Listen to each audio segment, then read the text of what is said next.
Welcome to Radha Kalai kitchens. இன்னைக்கு நம்ம பார்க்க போகிற வீடியோ என்னென்னா வாழைக்காய் பஜ்ஜி எப்படி செய்கிறதுன்னு தான் பார்க்க போகிறோம். அதுக்கு ஒரு வாழைக்காய் எடுத்து மேலே கட் பண்ணிக்கோங்க, அடியிலையும் கட் பண்ணிக்கோங்க. கட் பண்ணிவிட்டு தோல் சீவிட்டு மாரி காய் சீவிர கட்டியை வச்சு வாழைக்காவை நீட்டாக சீவிக்கோங்க. உங்களுக்கு ரவுண்டாக வேணும்னாலும் ரவுண்டாக சீவி எடுத்துக்கோங்க. நான் நீட்டாக சீவிக்கிட்டேன். இப்போ ஒரு பாக்கெட்டு சக்தி பஜ்ஜி போண்டா மிக்ஸ் பவுடர் எடுத்துக்கிறேன். இன்ஸ்டன்ட் பஜ்ஜி மாவு தான் எடுத்திருக்கேன். இப்போ இதை ஃபுல்லாத்தையும் ஒரு பாத்திரத்தில் ஆட் பண்ணிவிட்டு கொஞ்சம் கொஞ்சமாக தண்ணி ஊற்றி மிக்ஸ் பண்ணி விடுங்க. ஒரேடியாக தண்ணி ஊற்றாதீங்க, ஏன்னா ரொம்ப தண்ணியாக இருக்கக்கூடாது.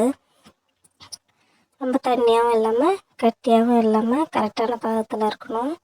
அப்போ தான் பஜ்ஜி உப்பியும் வரும், எண்ணெயும் குடிக்காமல் இருக்கும். இந்த பதத்துக்கு நல்லா கிண்டி எடுத்துக்கோங்க. இந்த பதத்துக்கு கிண்டி எடுத்துகிட்டு இப்போ அடுப்பத்தை வச்சு ஒரு பாத்திரத்தை வச்சு எண்ணெய் ஊற்றிக்கோங்க. எண்ணெய் ஊற்றிட்டு நல்லா எண்ணெய் காயணும். காய முன்னே போட்டிங்கனாலும் எண்ணெய் குடிக்கும்.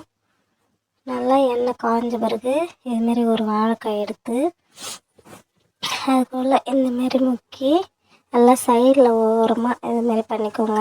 அப்போ தான் நல்லா புசுன்னு உப்பி வரும், கீழே இதுமாரி படாமல் இருக்கும். இல்லைன்னா உள்ளே மாவாட்டம் இருக்கும். இதுமாரி போடுங்க, நல்லா புசு புசுன்னு வரும். பாருங்கள் எப்படி உப்பிடுச்சு பாருங்கள். இப்போ திருப்பி போட்டுக்கலாம். நல்லா கலர் சேஞ்ச் ஆனதும் திருப்பி போட்டுக்கோங்க. திருப்பி போட்டு இப்போ வெந்துருச்சு, நம்ம எடுத்துக்கலாம். எடுத்துருங்க. ஓகே, சுவையான பஜ்ஜி ரெடி ஆயிடுச்சு. வீடியோ பிடிச்சிருந்தால் லைக் பண்ணுங்கள், ஷேர் பண்ணுங்கள், கமெண்ட் பண்ணுங்கள், சப்ஸ்கிரைப் பண்ணுங்கள்.